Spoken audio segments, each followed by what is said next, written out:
Pharmaceutical Processing, in conjunction with INTERPHEX, presents INTERPHEX Live. Good afternoon. So welcome. Our next panel discussion is with my friend Annette Kreuger from Pharma Intelligence, and she's the VP of Pharma Research, Pharmaceutical Research, correct? Pharmaceutical-Biotech, Life right. Sciences. Life Sciences. Yeah, I'll leave it.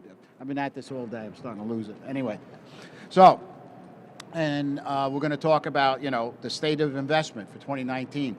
If you were here prior, we were talking about continuous manufacturing. The whole thing was, I'm a technologist, so to me, I like the technology. The bottom line is, in that particular case, it's all about the investment.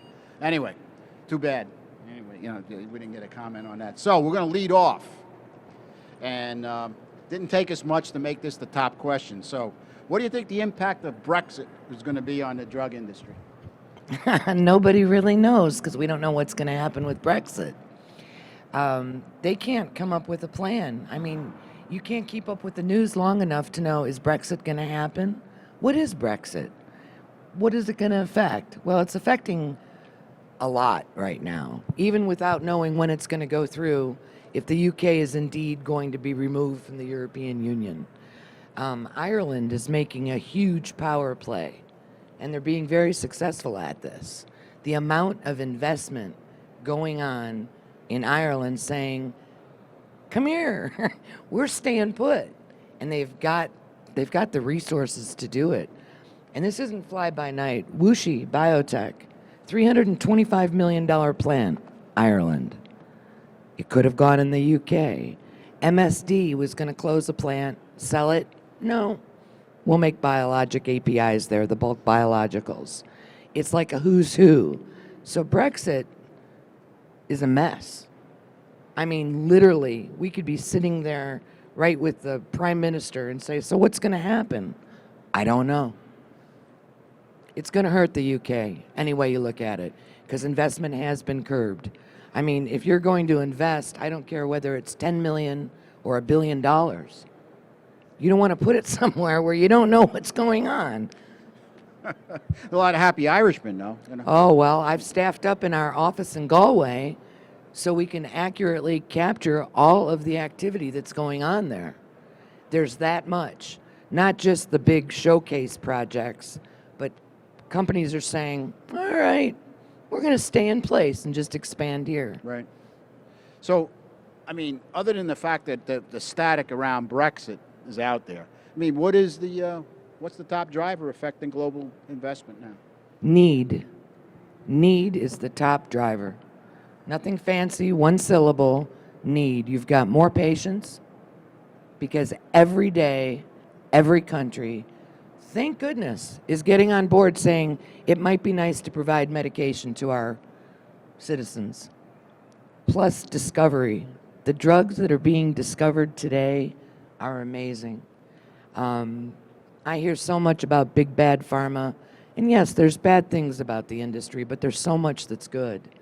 These radical new developments that they're coming up with, we have to have plants to make them in. We've got to have the technology employed, equipment in these plants. So, but I'll sum it up with need. There's a need for the drugs. So let me ask you this then. So is it project investment in older, more mature things, or is it emerging markets? I mean, yes.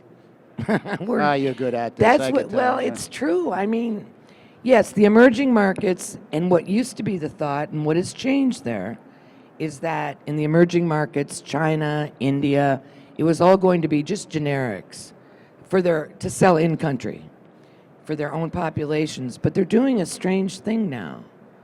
China is determined to become like the biological king, and they are investing. They're buying those biological plants in a box, the Q-Bio, that GE just spun off from healthcare. They've put 4 of those in. Again, we've added staff to provide the coverage for it, advanced manufacturing. India's decided to start investing in a lot more R&D centers modeling on the West. So there's no one typical project that I'm seeing. It used to be they're going to do antibiotics. They're going to do standard, just generic, multiple drugs. They're wanting to get into some advanced manufacturing as well. I mean, you see this in, I mean, I'm surprised that there's a lot of like work going on in Iran and Iraq. I mean, I was surprised at the infrastructure that's popping up there. I mean, that was the other thing that was shocked to me. I am shocked too. I'm being honest with you that, and it's not an easy thing to get the information on these projects, as you all know. You don't call up and say, "Hey, what's going on? Yeah. Tell me your plans." And you don't take a trip there either. It's not a good idea. No. Egypt. I had a gentleman this morning I was talking to that came up to the booth, and he goes, "You won't have anything on Egypt, but things are going on." I said, "Yes, there's a lot going on in Egypt. Do we have all of it? No, but we're capturing it. We follow the market. Where there's activity, we're going to go." And it is virtually everywhere where you wouldn't imagine. I'm just surprised at the requests we get. I mean, that's why I Yes. bring it up. I mean, it's like, really? Africa's Did I hear coming that? on strong. Yeah. I mean, did I hear that right?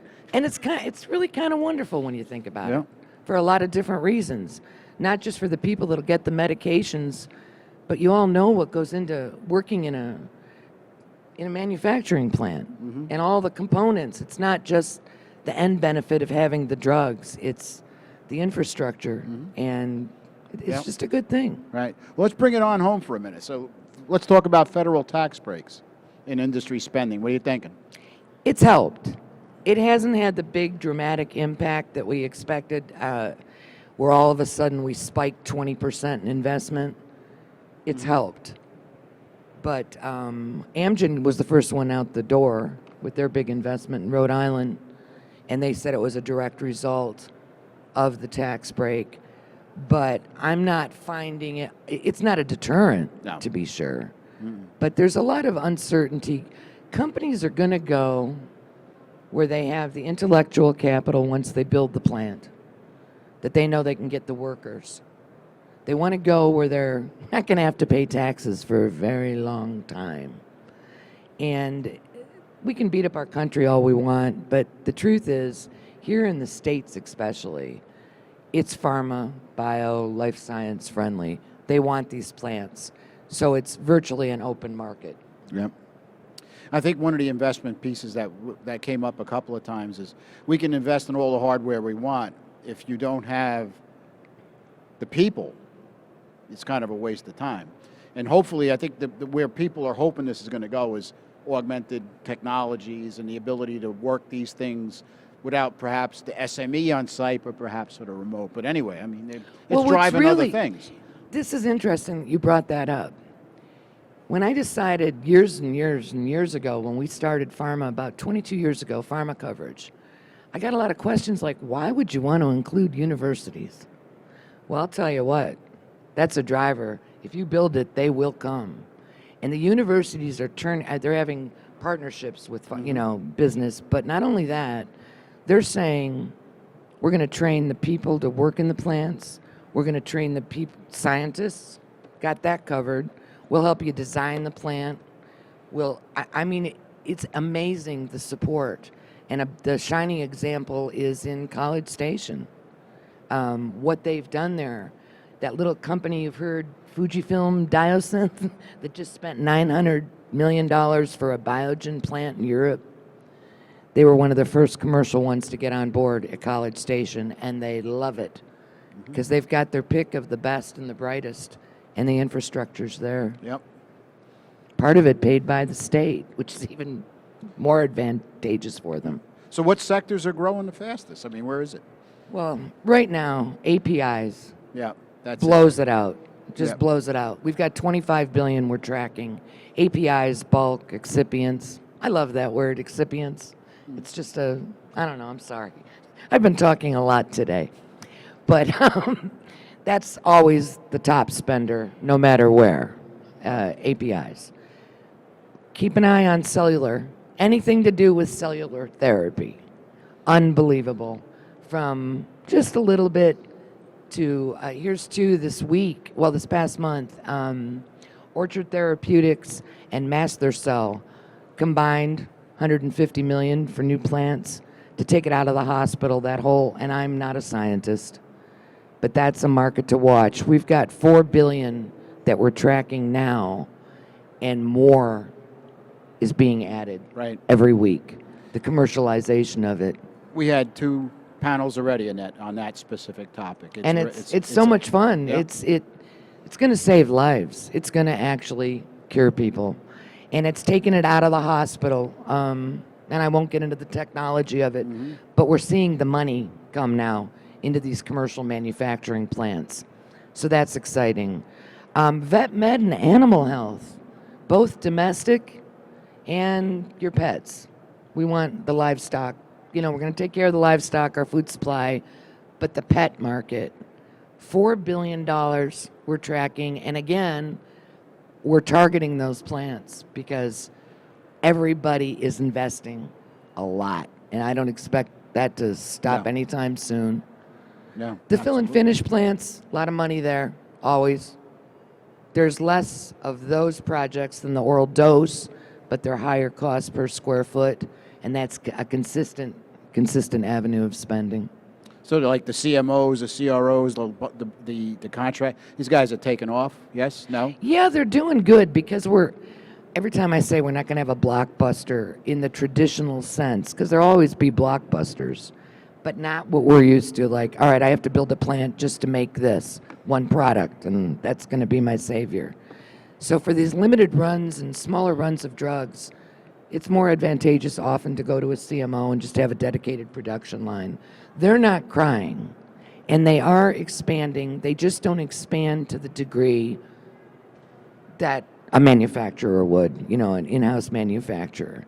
What I'm seeing a lot of with the CMOs and the CROs are the development of their own drugs. And that's caused some legal issues and problems with their existing customers, like, great, you're manufacturing this drug for me, and you've just popped up with a similar one for yourself. But no, we don't expect that to dissipate anytime soon. But I think they are definitely, we just talked about continuous. The answer there is if somebody's, it's an investment question internally, right? Right. So what's the answer? Well, split the difference. You go to the CMO and you use their infrastructure. Right. And that's the way it's been going down. It makes more sense that way. But every time we say they're going to shop everything out, another plant, no, we're expanding. We're going to invest $75 million to keep it in-house. So, how can you not love this industry? Let me ask you this. I was just talking with Doug Hausner, and the answer is, what are the pros and cons against, like, the Greenfield deal or renovation? What are you seeing? People just greenfielding it, or are they knocking down what they got? Or what are they doing? No. Both. There's always going to be grassroots greenfield. I say grassroots greenfield. We like new. We want brand new, especially with today's technology. You can build exactly what you want, exactly how you like it. On the other hand, just not too far from here, Pearl River, the Pfizer plant. You go into a company, you go to a site that was an existing big pharma plant. You've got some infrastructure there that, yes, it needs to be updated, but you're paying pennies on the dollar. Literally $1 for 20,000 square feet. Now you've got to pay to outfit it, but you've got the infrastructure. So it's a win-win situation. We're seeing a lot of that happen. It was just in the news. There's a plant that's flipped through several owners. It used to be Amgen. Then AstraZeneca / MedImmune bought it in Colorado. And then Avexis just bought it from Novartis, 700,000 square feet. Now you'd say Colorado is not a hotbed of drug manufacturing. Well, a 700,000 square foot site originally built by Amgen is a hell of a place to get your hands on for a lot less than you'd pay building that from the ground up to retool it. That's it. Yeah. So I'm seeing both. First we thought, there's not going to be any more big grassroots plants. Never say never, because there's always someone's going to say, no, we're building a whole new campus. Annette, it was a time where you could cherry pick all kinds of infrastructure in Puerto Rico. After the tragedy with the weather and all, we've kind of seen that quiet down, or What has been your sense on It's that? quiet right now while they're working on the infrastructure, but it's also, there's a lot of quiet, steady investment, small. We haven't seen the trigger pulled on anything big. There's rumors. I can't report on rumors. I can allude to them. Yeah. But I will say that the government, both the Puerto Rican government and the federal government, are working to try and fix that tax situation down there and make it a whole lot more attractive, because companies are scared to invest there, but there's a huge infrastructure. At one time, 60%, 70% of all our drugs that we took here in the States were manufactured in Puerto Rico. And there's so many advantages to being there. But we haven't seen the tidal wave that we were expecting. Not yet. No, I don't think so. But I mean, you got to remember at the time, They were devastated. remember when it was red hot, cost of goods coming out of Puerto Rico was higher than it coming out of a domestic facility, but domestic, stateside. But we were still knocking them dead because of the tax incentive. You know, that waned. The answer is, to me, maybe I'm too stupid, but to me, that's how you want to get that, you want to jumpstart it. Let's rewind to 1990, you know? And that's exactly what they're working towards. They have to be careful to avoid any of the whiff of bad memories for some of the illegal aspects that went on in that country at that time. But I think they'll do. If we get the tax break, you'll see the tidal wave start again. You really will. And I think would be better. I mean, the whole track trace, the smart supply chain, if anybody who's lived through that will know, that's going to give you the confidence you need to get back, because half of the stuff we had was done, the problems were always in transit. Absolutely. Not once it was on the island. You close that whole circuit, that blockchain. Once we block that up, I think it's going to be comeback time. All right, my favorite topic now. So, the patent cliff. Seems now we got more guys in it, right? We got the biosimilars coming up, and We a lot got of people. everything. Yeah. But, yes, it hurts profits. But what the companies are doing now, beside their favorite thing, is what other use can we use for this drug and patent it to extend it? They're saying, all right, we'll manufacture it. We're going to make it. We're going to recoup some of our loss. We can't recoup all of it. You just cannot do that. But I don't see it hurting investment in the plants, because there's so much new coming out. Yes, they all talk about it for the bottom line, for the profit, but you can't get stuck on that. The way the industry's going right now with all the mergers and acquisitions, and they're focusing on very specific sectors. And I've never seen anything like it. The marriage between companies, partners that you never would have dreamed would have partnered up and say, okay, we're going to do this. So, yes, I would be a fool to say patent cliff isn't bad. It's always bad to see 75% of your profit go down. But it's opened the arena for other companies, younger, hungrier companies, new drug development. It's pushing development through acquisition a lot. Yeah. And I think some of the older, what you're seeing too is resurrection of the older drugs, stuff that kind of got put on the shelf a few years ago. Now, They're between cleaning out the orphan drugs cupboards. and the niche, they're red hot. People are investing. Our technology's better in drug development, and from people far more intelligent than me, that you can look at something a different way and say, well, wait a minute, this might work with this, and they're pulling these things off the shelf. There's a lot of that. You see that. There's a lot of R&D investment. They keep saying, oh no, they're going to pull back, but I'm watching them invest in these R&D facilities, so it's not going anywhere. No, I think the big ones are going to be coming up is, because of all the noise we hear around abuse potential and all the rest of it. And what are you going to do? You cannot go on without having pain medication. That's the number one goal. I mean, we hear of oncology, of course. Cancer, number one, we want to get rid of it. That's going to be up there. All the immune diseases. But to the company that gets the pain pill that is non-addicting, that's the one to watch. They will, and they're all fighting to race it. I mean, every single firm, large and small. And part of me thinks it's going to be a couple of those guys just have been working on it steady and true, and they're hoping one of the big boys will come in and pick it up, which they will, because that's the number one. Right. And I think it doesn't, and I think the point there is there's a couple of ways of going at it. Some guys are going at it from a formulation and a technology standpoint. Right. Other people are going at it from a pharmacology standpoint. Right. Either way, that's, I think, in my opinion, it's out there. I mean, that we're literally, the public's screaming for it. I mean, right. And it's a need. I mean, it's an absolute need. And I'll tell you, the fear of that has helped boost cannabis products. Somehow I knew you were going to say that. No, it's amazing to me, because if somebody's in pain, we don't want to be in pain.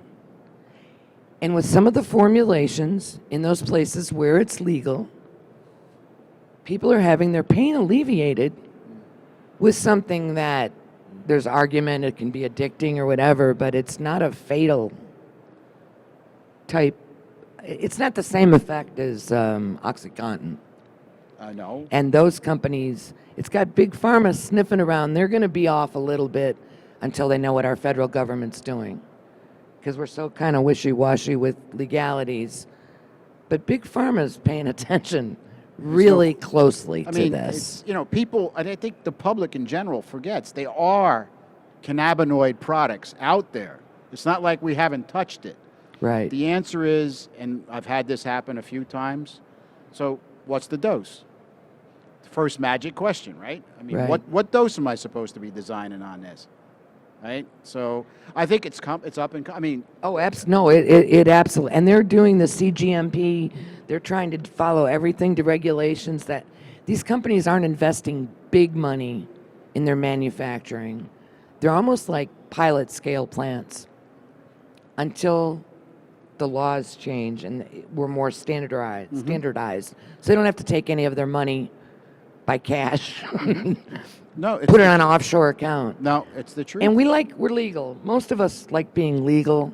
And you want to go to a pharmacy, here's my prescription, you give me that, and I can have trust that it's the right dosage. Right. And I'm not meeting Benji on the corner. Right, that's You the know. piece that's, once that piece of the puzzle is fixed, because either that or am I dreaming that all of the greenhouses in New Jersey are disappearing? I mean, what's that all about? No, it's Is there a really- boom town on orchids? I mean, Yeah, have I mean, I no, missed it's really, something or it's what, made you all know? the tomato farmers Yeah, right, and the okay, greenhouse yeah. folks really, and I'm happy. I mean, it's helped a lot of farmers. Yeah. And the people that supplied those. And Sandoz, which isn't a small company, they're making a large investment in Canada. It hasn't come to fruition yet, but when you first see that first step to it, that's when you know it's coming. It's not going anywhere. It's not a fad. No. I mean, it's not just gummy bears. No. Okay? I mean, there can really be a good clinical help for it. And when Big Pharma gets involved, big money will get involved. This is a time for companies to take your products now and see how you can adapt them. They need automation. They need everything a pharma plant needs. Right. And so many of these companies really are just a couple of people who got lucky. And they're open. They're open to, and we track them down for you. And I'll tell you, finding those companies are hard, but we get them. All right. Getting back to the other side of the industry, let's talk about something that's near and dear to our hearts, and that is always price control, because we're a big, bad farmer, right? We steal from the, we steal from the poor, right? That's the way We it steal works. from I the poor. forgot. You know. So, price controls. It's going to happen, but not to the degree, because if you put a price tag on a drug that could save lives on a regular basis or cure a disease, what's that going to do? What are the taxpayers going to do? You can't do I that. agree. So with Big Pharma, and there'll be more discussion this summer at Bio, where they set all these policies, they're going to give up the generics. They've always said that. They'll give up some of their lesser drugs. They don't care. I mean, they care, but I've got to give you this. Don't touch this. And if they do, if they make a play, and you got to understand, it's not just Big Pharma that's getting They don't get the profit. I make the drug, and it's going to go through 10 different people before it gets to the patient. So there's the distributors, there's the insurance companies. Those have to be involved in the price controls. It's not all set by Big Pharma. Right. But let's say severe cuts were made. Well, research would stop. It costs a lot of money to get a drug to market. $1 billion, not for every drug. That includes all the drugs that get right up there to clinical trials, and guess what? It doesn't work. Right. Scrap. They seem to forget that. They do forget that. I mean, there's drugs that are right up to, well, their noses fell off. We can't go to market with it. And it's all scrapped. Years and years. So, no, there's going to be a lot of barking and posturing about it, and we will suffer in that the insurance companies and the distribution deals that they have will say you've got to try drug A, B, C before you get the one that you really need. That's it. You know, one of the things we have this conversation with people, and I think we brought it up, people think that it's a piece of cake, and the answer is, I'm going to get this new entity. I always ask them, what do you think the chances are if you had discovered acetylsalicylic acid today? What do you think the chances of you getting that approved? You guys are in the industry. I mean, think about it. Aspirin, really? The dose, really? I mean, when you think of the side effect, man, they'd laugh you out of the agency. When you think about it, think real hard about what has been done in the past. The answer really is, it ain't. Everybody thinks we just pull it out of the hat. It's not that simple, right? The ratio of failure is high, but price control. What's that going to do? Right. I mean, if you keep one person out of a hospital for a week, what is that in comparison to the cost of the drug? Well, and what they're trying to do is they're putting caps on it, and I don't want to get too much into a discussion of this, but like, why are you doing this drug if it's only going to extend life by a month? We need a drug that's going to extend it measurably. You start getting into quality of life.